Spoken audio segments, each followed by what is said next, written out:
sahabat-sahabat yang sementara menyimak dan juga sementara menonton dari rumah atau dari mana saja Anda berada. Pada sore hari ini, kami dari Sekolah Lanjutan Advent akan membagikan kepada kita semua, para permisa yang ada pada sore hari ini, dengan topik yang telah dipilih oleh panitia, yaitu The Secret of Success and Happiness. Mungkin saya mau bertanya di sini, berapa banyak dari kita yang ingin kita bisa sukses dan kita berbahagia? Boleh angkat tangan bersama-sama. Wah, terima kasih. Saya melihat bahwa banyak dari kita di sini sangat senang sekali apabila kita ini sukses dan juga kita berbahagia. Ini tentu menjadi idaman kita selama kita hidup dan tinggal di dunia ini. Kita akan merasakan bagaimana kita bisa sukses dan tentu saja kita berbahagia. Pada sore hari ini, kami dari manajemen SLA mengucapkan mari kita sukses bersama. Untuk itu pada sore hari ini kami akan membagikan akan rahasia sukses dan juga bagaimana kita boleh berbahagia. Nah, rahasia sukses dan berbahagia yaitu di mana kita mengetahui atau kita sudah berbahagia, maka kesuksesan itu akan mengikuti. Kehidupan yang baik ya akan mengikuti kalau kita sudah merasa bahagia. Sangat-sangat percaya sekali. Tentu kalau di dunia ini kita punya impian tentu saja. Kita menginginkan satu keluarga yang harmonis. Kemudian kita menginginkan ada kendaraan, kita menginginkan juga ada rumah, kita menginginkan ada liburan, walaupun dalam kondisi COVID-19 ini, tentu kita agak sukar untuk melakukan traveling. Namun kita boleh berbahagia dengan kondisi yang ada di sekitar kita, terutama juga kami yang ada di kampus SLA. Ini kita setiap hari boleh kita katakan berpiknik dengan alam yang ada, country living yang ada, sangat mendukung sekali. Dan tentu kita juga menginginkan kita memiliki waktu bersama-sama dengan keluarga. Nah, sekarang ini karena pandemi COVID-19, maka kita banyak di rumah. Nah, ini satu keuntungan bagi kita. Cuman pertanyaannya, apakah kita memiliki uang? Nah, ini juga merupakan satu tantangan bagi kita. Jadi, seringkali teman saya ini bergurau begini. Ada yang punya waktu, tetapi tidak punya uang. Itu kategori apa kira-kira? Ada yang punya waktu, tetapi tidak punya uang. Atau sebaliknya, ada punya uang, tetapi tidak punya waktu. Ya tentu kita menginginkan kalau boleh ada uang dan ada waktu. Nah, itu merupakan impian kita. Saya sangat percaya bahwa masing-masing kita ini memiliki talenta. Masing-masing kita memiliki potensi yang ada. Dan potensi ini perlu kita kembangkan dari waktu ke waktu. Tuhan telah memberikan kepada kita talenta. Nah, bagaimana kita memanage, bagaimana kita mengelola akan talenta yang Tuhan telah berikan kepada kita. Ada yang diberikan 5 talenta, ada yang diberikan 2 talenta. Nah, apakah kita sama seperti yang diberikan 5 talenta dan 2 talenta? Atau sama seperti orang yang cuma diberikan 1 talenta dan kemudian dia katakan dia simpan saja. Nah, saya sangat yakin sekali bahwa pendidikan itu adalah untuk mengeluarkan potensi-potensi yang kita miliki. Ulangi, saya katakan bahwa pendidikan adalah memberikan kepada kita atau mengeluarkan potensi-potensi yang ada pada kita. Pada sore hari ini, kami akan mengintroduce kepada kita semua berdasarkan pengalaman, pengamatan kami selama ini, bahwa the secret of success yang kami dapatkan ada 7. Boleh jadi nanti akan berkembang. Tapi paling tidak sampai sore hari ini kami boleh menyimpulkan bahwa ada 7 hal yang perlu kita ketahui untuk mana kita bisa sukses dan juga kita boleh berbahagia. Yang pertama, yaitu mempelajari rencana keselamatan dan menerima Yesus Kristus sebagai juru selamat kita. Nah, saya mau sampaikan bahwa ada banyak orang pada waktu dia hidup di atas dunia dan dia katakan setelah hidup ini, setelah meninggal, kemana dia akan pergi. Jadi kita pastikan di sini, kita yang mengerti bahwa ada rencana keselamatan dari Yesus, maka kita harus mengenal akan diri kita harus mengenal pencipta kita, maka terbukalah yang namanya rahasia hidup. Barang siapa mengenal Tuhannya, maka dia akan mengenal siapa dirinya. Jadi hal yang pertama kita harus ketahui, kita harus mengenal pencipta kita, mengenal Tuhan kita. Maka dia atau saya akan mengenal siapa diri kita semua. Dan perlu kita mengetahui bahwa agar kita diberkati sesuai dengan yang tertulis di dalam Efesus 4 ayat 2, hendaklah kamu rendah hati, lemah lembut, dan sabar. Nah, konsep di sini kalau kita rendah hati, maka kita akan terbuka kepada pengetahuan yang luas. Kita akan belajar, kita akan berusaha untuk mengetahui hal-hal yang belum kita ketahui. Karena kalau kita tinggi hati, tentu kita akan merasa sudah kita yang mengetahui semuanya. Nah, kerendahan hati ini akan memungkinkan kita untuk tetap mempelajari dan belajar sesuatu dari waktu ke waktu. Selain itu, kita tentu harus lemah lembut. Kita harus menyapa sesama kita manusia. Kita harus sabar. Nah, sebelum saya lanjutkan tentang the secret of success and happiness ini, di sini juga diberikan ruang, kesempatan bagi para pemirsa untuk bertanya.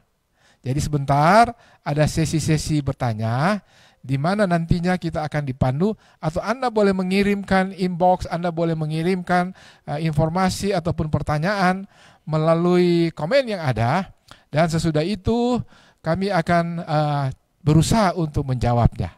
Demikian. Anda juga bisa terhubung dengan link yang ada, bisa melalui Google Meet, seperti yang sudah di-share melalui link yang ada. Nah, oke, kami lanjutkan. Nah, memang dalam hidup ini sudah ada tuntunan bagi kita, bahwa jika kita rendah hati, ganjarannya adalah apa? 1, kekayaan, kehormatan, dan kehidupan. Itu sudah ada di dalam Amsal 22 ayat 4. Jadi ganjaran kerendahan hati dan takut akan Tuhan adalah apa? Kekayaan. Pertanyaannya sekarang, apakah kita sudah memiliki kekayaan? Oh, tentu kekayaan itu tidak selalu berupa materi.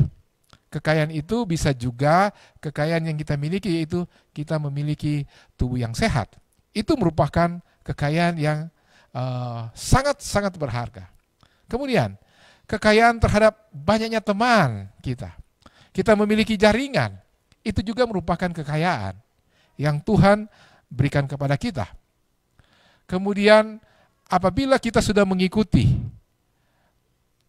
tuntunan dengan kita takut akan Tuhan, dengan kita mempelajari akan firman Tuhan, dan betul-betul kita menghayati dan mengaplikasikan akan firman Tuhan, maka saya sangat-sangat yakin kita semua akan mendapatkan 3 hal penting yang banyak dicari, yang akan kita miliki di dalam kehidupan kita. Dan saya sangat yakin bahwa kita semua menginginkannya.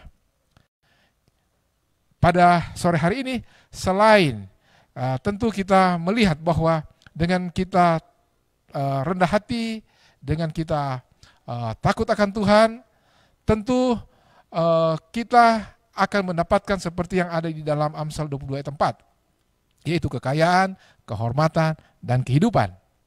Nah, selain itu, kita perlu yakin bahwa di dalam diri kita sudah ada yang namanya mindset.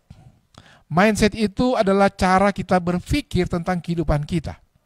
Kita sebagai seorang loser ataukah kita seorang yang pemenang? Seorang pecundang atau seorang pemenang? Itu semua adalah merupakan hal yang sudah ada di dalam diri kita. Nah, kita bisa lihat. Jadi kita itu punya mindset. Di dalam diri kita itu sudah ada yang namanya pandangan tentang diri kita. Nah, apabila kita memiliki mindset yang sukses, berhasil, maka kita akan melakukan tindakan. Nah, setelah kita melakukan tindakan, tindakan itu bisa berbuah kesuksesan ataupun juga berbuah kegagalan. Namun bagi seorang pemenang, apabila dia jatuh, dia akan bangkit lagi. Jadi saya, saudara, belum dikatakan gagal. Pada waktu kita jatuh, kalau kita masih bangkit dan bangkit, itu artinya kita belum gagal. Yang gagal adalah pada saat kita sudah tidak bangun lagi. Kita sudah tidak bangkit lagi pada waktu kita jatuh. Dan saya sangat percaya, apabila kita mengikuti dan melihat mereka-mereka yang telah berhasil, bukan sedikit para pengusaha-pengusaha yang ada, mereka beberapa kali atau banyak kali mereka bangkrut, namun mereka tetap bangkit. Mereka tidak pernah merasa bahwa mereka itu sudah gagal. Jadi pada waktu mereka bangkit, maka mereka memulaikan sesuatu lagi, belajar dari pengalaman sebelumnya. Jadi kesuksesan itu is not a journey, nor destination. It's already within you. Jadi sebenarnya ada di dalam diri kita, itu kesuksesan. Hanya tinggal bagaimana kita semua ini memasukkan di dalam pikiran kita hal-hal yang positif. Apabila kita memiliki positive thinking, apabila kita memiliki cara berpikir yang positif, maka itu akan terrealisasi di dalam sikap kita, attitude kita. Dan apabila kita memiliki attitude yang positif, maka itu akan mengeluarkan yang namanya tindakan yang positif. Dan apabila kita melakukan tindakan yang positif, maka hasilnya akan positif. Jadi itu semua berasal dari siapa? Dari dalam diri kita. Nah, agar supaya kita mengeluarkan hal yang positif, maka kita harus memasukkan hal-hal yang positif juga ke dalam diri kita. Jadi ada istilah di dalam dunia IT, garbage in, garbage out. Apabila kita memasukkan sampah ke dalam program komputer kita, maka sampahlah yang akan keluar. Begitu juga dengan pikiran kita. Apabila kita memasukkan hal-hal yang sampah ke dalam otak kita, maka itu juga yang akan keluar.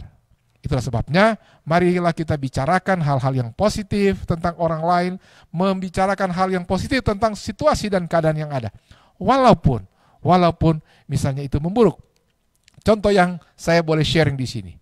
Semua tentu kita tidak senang dengan yang namanya COVID-19. Karena mungkin oleh karena COVID-19 ini telah memukul roda-roda perekonomian, membuat begitu banyak perusahaan-perusahaan bangkrut, dan juga ada kekasih-kekasih kita, orang tua kita mungkin, yang kita sayangi, kekasih kita oleh karena terdampak dengan COVID-19, akhirnya mereka dipanggil oleh Tuhan. Namun saya melihat dari sisi positif COVID-19 ini. COVID-19 ini membuka mata kita, mendorong akan penggunaan aplikasi dengan cepat sekali, work from home. Kemudian membuat lingkungan ini bersih untuk sementara waktu, bebas dari polusi yang ada. Dan kemudian kita sadar betul bahwa ada pencipta kita. Kita sadar betul kita harus memperbaiki akan kehidupan kita. Dan banyak yang saya perhatikan selama masa pandemi ini, kami warga SLA yang tinggal di kampus dengan kita bertekad untuk supaya kita memiliki imunitas tubuh yang kuat, yang bagus, banyak yang berolahraga. Dan saya saksikan juga bahwa selama masa pandemi ini jarang sekali saya flu. Yang biasanya pada waktu masa-masa sebelum pandemi COVID-19 kadangkala batuk atau kadangkala flu. Tetapi karena pandemi COVID-19 ini, ya kami warga SLA sudah mulai mengatur gaya hidup kita untuk boleh sehat. Dengan berolahraga, dengan tidur yang cukup, kemudian juga kita mengurangi stres yang ada, dan juga kita memakan makanan yang sehat. Makan sayur-sayuran, buah-buahan, kacang-kacangan. Nah, ini adalah merupakan positif dari COVID-19. Sukses ada di dalam diri kita, tinggal dibangunkan saja dari tidurnya.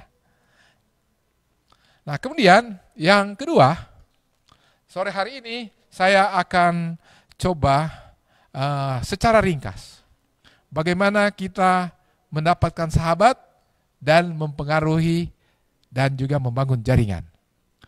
Seorang penulis dan praktisi yang bukunya ini merupakan buku reference yang direkomendasikan dari begitu banyak pembicara-pembicara yang memberikan seminar-seminar ataupun perusahaan-perusahaan motivasi. Mereka selalu mendorong orang untuk membaca buku yang ditulis oleh Dale Carnegie. Karena buku dari Dale Carnegie ini memberikan inspirasi, konsep-konsep, cara-cara yang praktis yang kita dapat kembangkan, yaitu bagaimana supaya kita memenangkan sahabat dan mempengaruhi orang lain. Nah, kita coba ikuti beberapa konsep yang telah ditulis oleh Dale Carnegie, sehingga bukunya ini sangat laris sekali. Nah, tentu kita harus bisa melihat bahwa kita berusaha untuk tidak mengkritik orang lain atau kita komplain. Nah, itu prinsip yang pertama. Kita tidak mengkritik ataupun kita tidak komplain. Karena kalau sudah komplain, ini akan memberikan dampak yang negatif pertama kepada kita. Dan yang kedua adalah kepada orang lain yang akan mendengar komplain kita. Nah, marilah kita sebaiknya kita memberikan usulan-usulan yang konstruktif sehingga akhirnya orang akan senang kalau kita memberikan usulan-usulan yang positif. Kemudian yang kedua adalah bahwa kita harus memberikan apresiasi secara tulus, ya, dengan sangat jujur kita berikan apresiasi. Jadi misalnya saya ketemu dengan Bapak Aren Paendong, Sir Aren Paendong. Wah, hari ini saya lihat Sir Aren Paendong sangat rapi sekali dengan dasi yang warna merah. Oke. Kemudian juga bertemu dengan pendeta Teki Tenda yang sangat hebat sekali, rapi banget. Nah, kita boleh sampaikan hal-hal yang positif. Oke, kalau kita ketemu juga dengan seseorang yang ada warna baju yang bagus yang dia pakai, wah katakan, wah Anda lebih cantik, Anda lebih ganteng dengan pakaian ini. Nah, semua orang tentu senang dipuji. Tapi bukan untuk mengangkat-angkat dia. Tetapi paling tidak, ini akan memberikan kepadanya satu penguatan, satu reinforcement bahwa dia itu adalah orang yang sukses. Nah, orang akan senang sekali kalau disapa dan katakan, oh Anda cantik, Anda ganteng. Tapi jangan sampai dia berpakaian lusuh kemudian kita coba puji-puji. Itu akan membuat dia lebih down. Jadi berikanlah sesuatu yang sincere, yang tulus, yang benar-benar kita lihat. Nah, ini yang kedua. Yang ketiga adalah arouse in other person an eager want. Coba bangkitkan minat orang lain. Ya, dengan membangkitkan minat orang lain, maka saya sangat percaya orang itu akan senang dengan kita. Jadi kita tanyakan kepadanya, oh kira-kira kamu ini senang yang apa? Kira-kira hobi apa yang kamu ingini? Nah, itulah sebabnya kami juga di SLA di dalam selain kurikulum akademis, ada kurikulum ekstrakurikuler di mana siswa-siswa dapat memilih bidang ekstrakurikuler, apakah itu olahraga ataupun dalam bidang seni. Jadi masing-masing kita tentu memiliki hal yang kita inginkan untuk kembangkan. Nah, itu yang saya katakan tadi, bagaimana kita mengembangkan akan potensi kita. Jadi sudah ada dua di sini. Yang pertama adalah mempelajari tentang rencana keselamatan dan menerima Yesus Kristus sebagai juru selamat pribadi kita. Dan yang kedua adalah bagaimana kita mempelajari tentang orang lain dan kita memenangkan sahabat. Ini adalah hal yang sangat baik. Tentu ini akan memberikan efek yang bagus kalau kita memiliki sahabat yang banyak. Seperti saya dengar tadi di wawancara sahabat-sahabat kita yang berkuliah baik di Universitas Kelabat maupun di Universitas Advent Indonesia yang ada di Bandung. Mereka terus menjalin hubungan. Mereka terus memupuk persahabatan yang ada. Ini kan memberikan apa? Memberikan kebahagiaan, membuka jaringan. Jadi nantinya apabila sudah bekerja ataupun sudah selesai, jaringan inilah yang nantinya akan memberikan kepada kita rekomendasi. Bisa saja teman kita yang baik itu akan menyatakan, wah di sini ada lowongan, di sini ada yang mencari tenaga untuk bekerja. Nah itulah sebabnya kita perlu membangun apa? Membangun jaringan. Nah ini penting sekali. Dengan membangun jaringan kita bisa mendapatkan begitu banyak kesempatan. Ada 6 langkah untuk orang menyenangi Anda. 6 langkah membuat orang menyenangi saya dan saudara. Langkah yang pertama, haruslah kita secara genuine tertarik dengan orang lain. Jadi saya misalnya dengan Sir Tommy Liogu, beliau ini kan seorang yang memiliki banyak talenta. Oke, memiliki banyak talenta untuk desain grafis, kemudian membuat greenhouse, mencoba untuk menanam tanaman-tanaman yang hidroponik. Nah tentu kita bisa bertanya kepada beliau, bagaimana caranya untuk menanam atau mengembangkan pertanian secara hidroponik. Bagaimana untuk belajar tentang mendesain. Nah ini sangat bagus sekali kalau kita boleh berkomunikasi dengan orang tersebut. Dan tentu pada waktu kita berhubungan dengan seseorang, maka apa yang boleh kita katakan? Bahasa umum, smile. Dengan kita tersenyum, maka orang akan memberikan senyum balik kepada kita. Coba tes saja. Walaupun Anda tidak kenal orang tersebut, dan kalau dia sementara senang, coba Anda senyum, pasti mereka akan membalas senyuman. Tetapi kalau Anda cemberut sendiri, maka Anda sendiri yang akan cemberut. Karena orang tidak senang dengan orang yang cemberut. Jadi mulai kembangkan akan wajah yang selalu tersenyum. Bagaimana caranya mengembangkan cara yang tersenyum? Nah, kita boleh mulai praktek. Anda semua boleh mulai praktek sekarang. Baik yang ada di rumah dan ada yang di ruangan sini. Coba kita mulai dengan mempraktekkan senyum. Katakan cheese. Oke, cheese. Langsung kita tersenyum. Atau kita juga boleh katakan money. Coba. Money. Nah, kan langsung apa? Langsung tersenyum. Nah, setiap hari kita boleh coba. Kita boleh coba di rumah kita, menghadap cermin, dan kita mulai katakan cheese. Kita katakan money. Dengan kita mengucapkan akan kata tadi, maka kita secara spontan akan tersenyum. Nah kemudian, kita harus menyebutkan nama seseorang dengan tepat. Ya, misalnya kita sebutkan, Mr. Pearson Molumbot, Ibu Oli Munaisehe, Bapak Dani Lasut. Jangan sampai kita salah menyebutkan. Karena nama itu adalah yang terindah, yang bagi seseorang itu akan lebih senang daripada kita katakan begini, hey, ya kan? Atau kita memanggil seseorang dengan Nah, tentu orang akan lebih senang kalau dipanggil apa? Halo, Mr. Dani Lasut, apa kabar?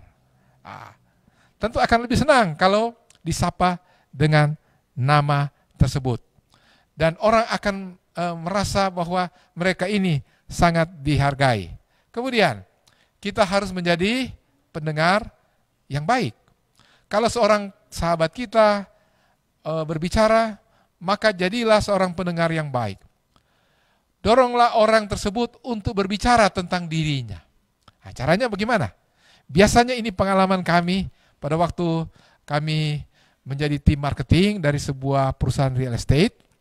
Maka kami biasanya sudah mendaftarkan, jadi ada prospeknya. Jadi prospeknya kita sudah catat dan kita sudah coba mencari tahu informasi-informasi yang berhubungan dengan orang tadi. Apa yang menjadi hobinya. Kemudian kita mungkin boleh menyatakan bahwa dia itu tamat dari universitas yang terkenal, ataupun ada hal-hal yang dia sudah buat yang menyebabkan dia sudah berhasil. Maka kita akan mendorong orang tersebut untuk berbicara. Biasanya para salesman akan berusaha untuk berbicara lebih banyak. Padahal sebenarnya tekniknya adalah biarlah orang itu yang berbicara tentang dia. Kita bertanya-tanya apa saja yang merupakan kesenangannya, kesukaannya. Jadi misalnya kalau kita bertamu sekarang. Nah, kita tentu pada waktu bertamu kita akan menyapa dengan sapaan yang ada, misalnya selamat pagi, selamat siang, atau selamat sore. Dan kita boleh, waktu kita misalnya sudah diterima, kita bisa katakan, wah bagus sekali ini bunga ini dia. Bagus sekali ini foto ini dia. Wah foto ini kira-kira kapan foto ini? Nah, orang akan senang untuk menceritakan. Wah kelihatannya Bapak senang sekali untuk bermain badminton, atau bermain tenis, atau bermain sepak bola. Wah saya lihat Bapak senang sekali menonton sepak bola, pertandingan sepak bola. Wah kira-kira kelompok atau klub sepak bola apa yang Bapak senang? Mungkin kita bisa gali sedemikian rupa. Kalau dia senang dengan Liverpool, wah seperti Bapak Lasut itu senang dengan Liverpool. Nah, kita boleh tanyakan, wah pemain-pemain kunci yang ada di sana. Atau yang senang dengan Real Madrid, wah ada pelatih yang hebat di sana. Atau juga dengan Barcelona atau Inter Milan. Nah, ini semua bisa membangkitkan bahwa kita tertarik dengan orang tersebut. Dan kita harus menjadi pendengar yang baik. Nah, kemudian pada waktu kita berbicara dengan orang tersebut, kita harus bicarakan dia punya minat-minat yang saya sudah sampaikan tadi. Jadi bagaimana Bapak bisa misalnya bisa bermain badminton ini cukup baik? Atau bagaimana Bapak senang dengan menanam bunga-bunga atau menanam tanaman-tanaman palawija? Beliau itu akan ceritakan atau tanyakan apa rahasianya sehingga boleh dapat ini semangka atau ketimun yang bagus. Nah, biasanya mereka akan senang untuk membagikan. Nah, itu langkah kelima yang mana membuat orang menyenangi kita. Dan langkah yang keenam adalah buatlah orang itu merasa penting. Nah, jadi biasanya di dalam dunia marketing kita harus selalu memberikan penghargaan kepada orang. Apakah itu dengan kita mempersilahkan dia duduk di depan, ataupun kita membuat surat-surat penghargaan. Jika dia berulang tahun, apalagi kalau dia sudah merupakan customer kita, maka kita bisa mengirim surat kepadanya. Wah, selamat Anda berhari ulang tahun. Selamat Anda berhari ulang tahun perkawinan. Dan sekarang ini sudah sangat dimungkinkan sekali dengan media-media yang ada, kita boleh gunakan itu sekarang. Ya, dengan mengirim melalui medsos yang ada, apakah Facebook, apakah WhatsApp, Telegram, WeChat, Line, dan lain sebagainya. Kita boleh gunakan media-media ini untuk memberikan apa? Apresiasi. Memberikan apresiasi. Kita memberikan apresiasi melalui Instagram. Dan banyak media-media yang ada sekarang ini yang kita bisa gunakan untuk mana kita memberikan apresiasi kepada orang lain. Nah, di sini sudah kita masuk kepada langkah yang kedua. Mungkin ada pertanyaan. Kami berikan pertanyaan kepada pemirsa yang ada, baik yang ada di rumah ataupun yang ada di chapel SLA ini. Kami berikan kesempatan. Kalau ada dari adik-adik sekalian yang mau bertanya, itu sudah masuk langkah kedua tadi. Pertama, menerima Yesus sebagai juru selamat pribadi, dan yang kedua adalah bagaimana kita mendapatkan sahabat, belajar tentang orang dan mendapatkan sahabat. Itu yang kedua. Nah, ada yang mau bertanya di sini? Silakan.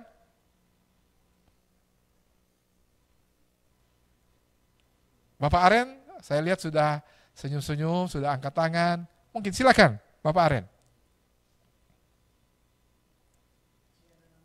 Oh ya, silakan anak-anak muda. Kalau Anda mau bertanya.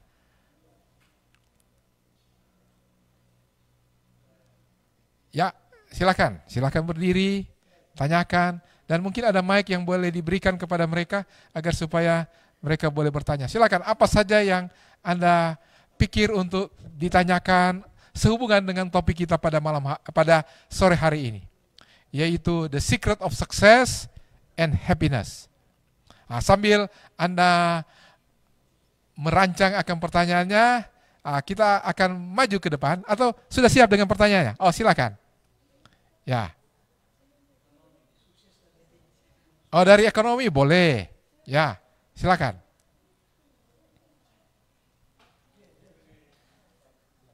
Ya.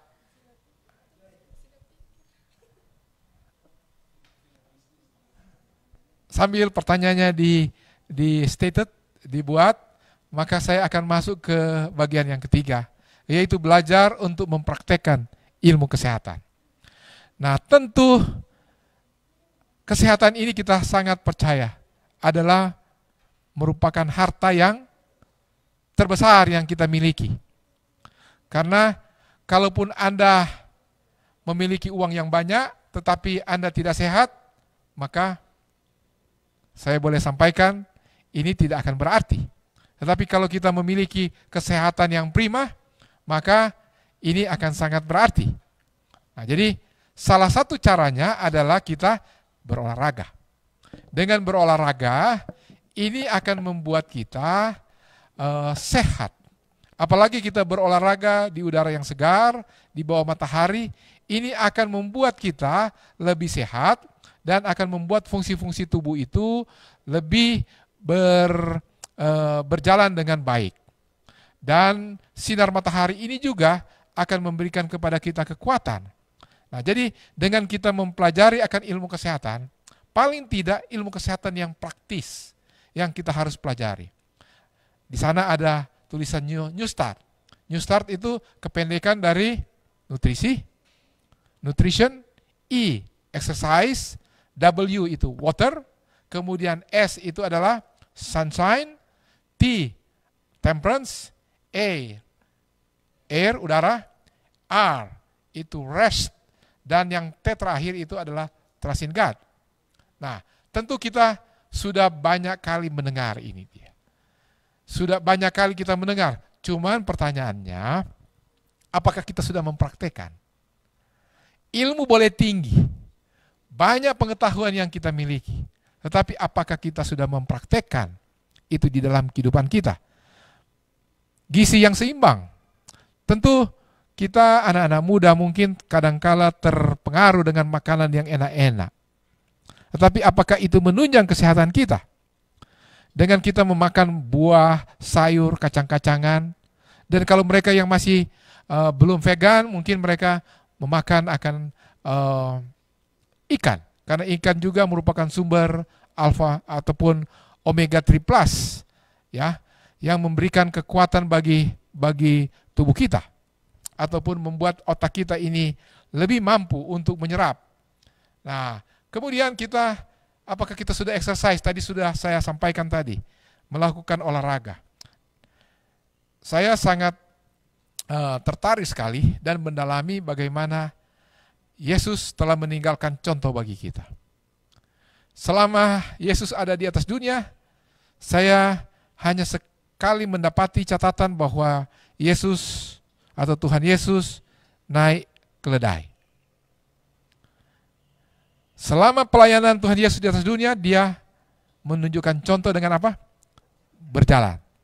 Tuhan Yesus memberikan contoh dengan berjalan dari kampung ke kampung, dari kota ke kota. Tidak pernah saya membaca bahwa Tuhan Yesus waktu di atas dunia ini, di timur dekat sana, Yesus naik onta atau naik kuda. Untuk apa? Untuk mengabarkan Injil. Yesus menunjukkan contoh dengan apa? Berjalan. Karena dengan berjalan, ini juga memberikan kepada kita kesegaran. Jadi, hal yang positif yang kita bisa lihat yaitu dari Tuhan Yesus, apa yang dia lakukan, apa yang dia sampaikan, nah itulah yang kita ikuti. Dengan kita berolahraga yang sederhana, murah, tapi menyehatkan.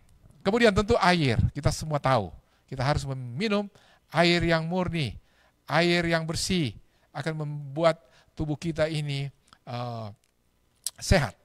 Jadi kami seringkali naik mobil dan bisa bersama-sama dengan teman-teman, dengan Seraren, kan biasanya ada thermoscan kalau kita melewati satu tempat ke tempat yang lain. Nah, thermoscan ini kan biasanya ditembak ke kita punya kepala atau kepada bagian-bagian tubuh kita. Nah, saya selalu katakan begini, kita minum air banyak. Setelah itu juga saya katakan kalau ada AC itu mobil, AC-nya itu dibuka agar supaya tubuh kita ini apa? Suhu bisa misalnya normal. Nah, tapi sebenarnya yang menormalkan itu adalah kesehatan kita dan air. Karena air itu yang menetralisir akan panas yang ada, sel-sel kita membutuhkan akan air. Nah, kemudian itu tadi sunshine. Dengan kita berolahraga di luar, maka kita akan mendapatkan apa? Mendapatkan akan provitamin D. Provitamin D. Dan temuan terakhir menyatakan bahwa apabila kita berolahraga 10-15 menit saja di pukul 10 sampai pukul 2, ini akan memberikan dampak yang bagus sekali. Tentu selain juga olahraga di pagi hari ataupun di sore hari. Tetapi dampak dari sinar ultraviolet yang bagus sekali, yaitu 10 atau 15 menit di pukul 10 pagi sampai dengan pukul 2 sore. Nah, itu temuan yang sudah disampaikan oleh para pakar kesehatan yang ada. Kemudian tentu temperance. Temperance ini berhubungan dengan apa? Pertarakan. Nah, pertarakan di sini banyak hal. Apabila kita melakukan sesuatu yang lebih, maka itu sudah menjadi yang namanya idol. Tahu itu idol? Ya. Sesuatu yang kita sembah. Ya. Jangan sampai kita buat itu berhala. Belajar boleh jadi berhala. Berolahraga boleh jadi berhala. Pekerjaan kita boleh jadi berhala kita. Jadi kita harus mengatur sedemikian rupa untuk mana kita boleh mengendalikan diri kita. Segala sesuatu yang kita lakukan lebih, itu sudah bisa menjadi berhala. Apakah kita mencari uang, kita bekerja, melebihi batas-batas kemampuan kita, itu adalah berhala. Jadi kita harus mengatur tidur yang cukup. Sebaiknya kita tidur pukul berapa? Pukul 10. Pada pukul 10 malam, pada waktu kita tidur, maka akan banyak, tubuh ini akan mengeluarkan yang namanya endorfin. Akan mengeluarkan yang namanya, waktu kita berolahraga, endorfin. Kemudian pada waktu kita tidur, pada malam hari, dengan cepat, tubuh kita akan mengeluarkan hormon, sehingga kita ini akan kelihatan lebih muda. Tidur pada pukul 10, itu jauh lebih baik, daripada kita tidur pada pukul 12. Karena 2 jam pertama kita tidur pada pukul 10, itu lebih bermanfaat dari 4 jam kalau kita tidur mulai pukul 12 tengah malam sampai pukul 4 pagi. Jadi usahakanlah supaya kita tidur pada pukul 10. Nah, bagaimana supaya kita bisa tidur? Nah, kita bisa tidur kalau kita melakukan aktivitas fisik. Aktivitas fisik akan menyebabkan kita capek fisik. bukan kita capek psikis. Karena kalau capek psikis malahan membuat kita tidak bisa apa? Tidak bisa tidur. Nah, yang bisa membuat kita tidur adalah capek psikis, capek fisik, bukan psikis. Karena kalau kita sudah capek, seperti orang tua kita yang tinggal di kampung. Kalau mereka sudah ke kebun dan mereka bekerja. Apa yang kita bisa lihat, mereka bisa saja pukul 8, pukul 9 sudah tertidur. Karena capek apa ya? Capek fisik. Mereka sudah bekerja, sudah bangun pagi pukul 5 pagi, mereka pergi ke kebun, mereka capek apa? Capek fisik. Karena mereka berjalan kemana? Ke kebun. Nah, saya melihat bahwa mereka yang beraktivitas fisik dengan baik, adanya keseimbangan, mereka memiliki umur yang panjang. Mereka panjang umur. Nah, tentu kita menginginkan kita panjang umur dan tentu juga kita memiliki kesehatan. Memiliki kesehatan yang prima agar supaya kita tidak menjadi beban bagi orang lain. Udara yang segar, jauh dari polusi, jauh daripada segala macam keruwetan. Ya. Kemudian kita istirahat. Itu satu paket. Dan mengakui Tuhan sebagai juru selamat pribadi kita. Nah, ini sudah rahasia yang ketiga. Rahasia yang ketiga adalah kita belajar mempraktekkan akan apa? Ilmu kesehatan. Dengan kita mempraktekkan akan ilmu kesehatan, kita akan mendapatkan apa? Kesehatan yang prima, yang berasal dari Tuhan. Nah, ada pertanyaan? Ya, silakan. Bapak Aren. Ya, silakan untuk bertanya. Testing. Baik, terima kasih. Terima kasih kesempatan yang diberikan kepada kami. Saya sangat tertarik dengan materi olahraga dan kesehatan atau hubungan olahraga dan kesehatan. Memang biasanya termasuk saya berpikir bahwa dengan berolahraga saya akan mendapatkan tubuh yang sehat. Dan memang benar, kebanyakan para olahragawan memang memiliki tubuh yang sehat. Misalnya atletik, pemain bola kaki, dan lain sebagainya. Namun saya membaca dan melihat bahwa para olahragawan atau atlet di waktu mereka masih muda, sehat dan kuat. Tapi setelah mereka sudah tua, sudah kelihatan lemah, tidak kuat dan umur pendek. Oke. Nah, kenapa? Apa sebabnya mereka umur pendek, sedangkan mereka sebetulnya adalah olahragawan yang punya tubuh yang sehat. Tapi kebanyakan orang umurnya ya hanya 60. Jarang yang mencapai usia di 70-an sampai 80. Kira-kira apa dia punya penyebab? Oke. Terima kasih. Ya, pertanyaan yang bagus yang ditanyakan oleh Bapak Aren. Pada waktu muda, mereka itu olahragawan. Tetapi kenapa akhirnya mereka itu tadi sudah disampaikan umur pendek? Nah, tentu ada banyak variabel yang menyebabkan orang itu tadi umur pendek. Bisa jadi walaupun dia sebagai seorang olahragawan, tetapi dia sangat memaksakan akan tubuhnya. Jadi vital force itu dia sudah apa? Dia sudah terlalu banyak menggunakan dia punya kekuatan-kekuatan inti tubuh. Oke, itu yang pertama. Yang kedua, apakah dia juga menjalankan prinsip-prinsip yang komplit tadi, new start tadi? Apakah dia tidur tepat waktu atau tidak? Nah, mereka yang berolahraga, tetapi karena mungkin mereka dikejar oleh prestasi, kadangkala ada beban-beban psikis yang mereka terima.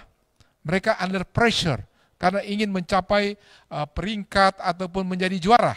Jadi kadangkala mereka tidak tidur, kemudian mereka harus bertanding pada besoknya, sehingga akhirnya mereka tidak memiliki kekuatan yang prima. Oke. Dan masih banyak lagi variabel-variabel lain sehingga mereka itu boleh kita katakan memiliki umur yang pendek. tentu mesti ada survei, mesti ada data statistik yang ada yang menyatakan kenapa ini umur pendek. Karena ada juga banyak olahragawan yang umur panjang. Ada banyak juga olahragawan yang umur panjang. Dan saya sangat yakin kalau mereka olahragawan yang baik dan mereka itu mempraktekkan yang saya sudah sampaikan tadi, New Start, maka ini akan kita bisa lihat bagaimana mereka punya kehidupan. Memang ada satu olahraga yang seorang pelari yang hebat sekali, tetapi dia masih muda, umur 40-an, seorang pelari maraton. Nah, mereka yang terlibat di dalam lari-lari maraton yang menggunakan energi itu biasanya memang tadi saya katakan umur pendek, ya. Ada olahragawan wanita yang hebat memecahkan rekor tetapi umur pendek. Oleh karena saya boleh katakan mereka memaksakan akan tubuh mereka, melampaui batas mereka. Karena mereka mau mengejar akan prestasi. Sehingga akhirnya mereka sudah menggunakan, mereka punya vital force mereka, kekuatan inti mereka yang sebenarnya kalau mereka mengukur sedapat mungkin dengan kekuatan tubuh mereka, mereka tidak akan datang ke sana atau menemui ajal lebih cepat daripada yang biasa. Jadi itu yang tadi saya hubungkan dengan yang namanya temperance. Temperance itu adalah pengendalian diri. Ya, orang mengadakan aktivitas, kalau dia melakukan pengendalian diri, dia akan mengukur sampai sejauh mana dia punya kemampuan, tidak memaksakan. Jadi secara total, apakah itu dia bekerja, apakah itu dia belajar, apakah dia bermain, harus kendalikan, jangan terlalu over. Karena sesuatu yang melebihi itu biasanya apa? Itu tidak baik. Moderate saja. Tentu untuk hal-hal tertentu kita harus mengembangkan potensi kita. Tapi jangan memaksakan tubuh untuk mana kita membuat tubuh kita ini tidak sehat. Wah, ini ada pertanyaan. Pertanyaan dari Bendahara SLA. Bagaimana mencari pasangan hidup di usia senja? Oke, jadi ada dua kelompok di sini. Kelompok yang pertama, ya memang belum menikah, atau orang katakan ya memang sudah ya Mr. Aren katakan ya sudah langkoi, ataupun sudah karena pasangannya sudah meninggal, kemudian tentu dia tidak ingin sendiri lagi, jadi ingin mendapatkan apa? Teman hidup. Tidak jadi masalah. Ya. Hanya jangan sampai karena dipuji-puji orang, akhirnya dia itu memilih pasangan sehingga akhirnya membuat dia tidak sehat lagi. Ya, biasanya juga kan ada yang namanya CLBK ataupun cinta lama bersemi kembali. Nah, jadi bisa saja waktu ketemu akhirnya jadi. Nah, tentu yang diizinkan adalah mereka yang sudah tidak ada pasangan lagi. Untuk mencari pasangan silakan saja. Tentu harus memilih, jangan sampai umur 60 tahun mau cari yang 20 tahun. Ya, mau cari yang sudah jauh beda. Saya sangat ingat, saya tidak akan sebutkan nama. Ada seorang yang kami kenal, sudah umur 78 tahun, kemudian dia menikah dengan seorang yang masih muda. Oh, tidak lama sudah dipanggil Tuhan, karena mungkin sudah mengeluarkan energi yang banyak, tidak kuat lagi. Akhirnya hanya kalau nggak salah waktu itu cuma 6 bulan sudah meninggal. Ya, bukan mendapatkan kesenangan, tetapi akhirnya apa? Ya, kematian. Oke. Kemudian ada pertanyaan juga dari Ibu Teli Tumonggor. Apakah ada batasan jam untuk berolahraga berdasarkan umur biar sehat? Nah, ini pertanyaan dulu. Apakah ada batasan jam? Ya, tentu saja bagi kita berdasarkan umur itu berbeda-beda. Anak kecil dia bisa lari sepanjang hari. Ya, dia bisa lari sepanjang hari. Kemudian juga mungkin remaja, mereka boleh berolahraga. Tetapi pada waktu kita memasuki usia pertengahan, 40, saya lebih merekomendasikan kita berolahraga. Nyonya White mencatat, menuliskan dalam buku Fundamental of Christian Education, tilling soil, dengan kita mengelola lahan, tanah, itu akan membuat kita berkeringat. Kita akan berkeringat, kita akan sehat. Ya. Kemudian Tuhan Yesus juga sudah memberikan contoh kepada kita dengan apa? Berolahraga, dengan kita berjalan. Oke, pertanyaan berikutnya. Selama ini untuk menjalani hidup sehat, yang dipikirkan hanyalah tetap olahraga dan makan makanan sehat. Tetapi ada beberapa orang yang saya pantau, pada saat olahraga justru sakit. Terima kasih, Tuhan memberkati. Nah, karena olahraganya sudah apa? Berlebihan. Sesuatu yang dilakukan berlebihan, maka itu akan over namanya. Nah, apakah Mem Teli sudah puas dengan jawabannya? Tentu akan ada survei, ada data-data yang kita akan buat, paling tidak untuk kita memiliki tubuh yang sehat dengan berolahraga. Nah, kami biasanya sudah mengunduh aplikasi yang ada, bagaimana kita bisa mengukur berapa banyak kalori yang kita harus keluarkan dan berapa lama durasinya, agar supaya kita tetap memiliki tubuh yang sehat. Nah, saya mau sampaikan di sini, kalau berdasarkan sains ataupun data ilmiah, bahwa kalau kita yang sudah berusia di atas 40 tahun atau di atas 50 tahun, olahraga yang terbaik adalah dengan kita berjalan. Nah, dengan kita menggunakan aplikasi pedometer, kita boleh mengukur seberapa jauh kita berjalan. Berapa banyak kalori yang kita gunakan, untuk mana kita nantinya akan mengeluarkan kalori tersebut. Nah, disampaikan di situ untuk menjaga kesehatan tubuh yang prima, itu 8.000 langkah. 8.000 langkah itu untuk mempertahankan kita punya stamina setiap hari. Kemudian juga bagaimana mereka yang sudah kelebihan berat badan, maka disarankan 10.000 sampai 12.000 langkah satu hari. Ya, 10.000 langkah sampai 12.000 langkah dalam satu hari. Nah, ini akan memberikan kepada kita kekuatan tubuh. Itulah sebabnya kalau kita berolahraga dengan baik, maka kita akan apa tadi? Akan memiliki tubuh yang sehat. Tapi olahraga ini kan bukan cuma satu komponen, ada komponen lain lagi yang mendukung. Misalnya makanan yang sehat, makanan buah-buahan, sayur-sayuran, dan juga tidur. Ya, jauhkan diri dari stres. Dan komplitlah yang sudah disampaikan tadi, obat alamiah. Nah, itulah sebabnya SLA juga sekarang ini sudah membuka satu program yang namanya wellness. Tidak menggunakan obat-obatan, untuk mana kita memiliki kehidupan yang lebih sehat. Melalui PKBM kita memiliki yang namanya di sini wellness. Dilatih oleh mereka yang memiliki kemampuan, kemampuan profesional, untuk mana mereka memiliki tubuh yang sehat. Nah, itu yang saya mau sampaikan. Nah, ada 4 tahapan lagi yang perlu kita akan ketahui. Saya mau sampaikan di sini. Lebih baik pada kesempatan ini Anda tidak mengikuti daripada tidak mengikuti nanti. Ya. Jadi ada 4 langkah lagi yang harus kita ikuti bersama-sama.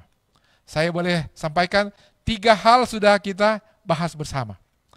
Yang pertama adalah apa? Kita mengenal tentang rencana keselamatan dan menerima Yesus sebagai juru selamat pribadi kita. The secret of success yang kedua adalah bagaimana kita menjalin hubungan dengan orang lain. Bagaimana kita bisa disenangi oleh orang lain. How to win friends and influence other people. Bagaimana kita memenangkan sahabat dan mempengaruhi orang lain. Dan yang ketiga tadi adalah mempelajari tentang ilmu kesehatan dan mempraktekannya. Bukan cuma mempelajari, tetapi juga mempraktekannya. Yang keempat, kita akan pelajari berikut, yaitu bagaimana kita belajar mengelola akan keuangan kita. Keuangan, sehat keuangan. Yang berikutnya, kita akan belajar tentang apa? Tentang hukum dan bagaimana mempraktekkannya. Kita akan mempelajari yang berikutnya tentang work ethic atau etos kerja. Dan yang terakhir, bagaimana kita belajar tentang informasi, teknologi informasi dan memanfaatkan di dalam kehidupan kita. Nah, kita akan bahas itu pada pertemuan yang berikut. Sekali lagi saya katakan bahwa lebih baik Anda tidak dengarkan pada saat ini daripada Anda tidak akan mengikuti program yang berikut. The Secret of Success and Happiness. Demikian dari kami, dari kampus SLA. Kita mengucapkan banyak terima kasih kepada para pemirsa yang sudah mendengarkan program ini, dan saya percaya Tuhan Yesus akan memberkati kita semua. Amin.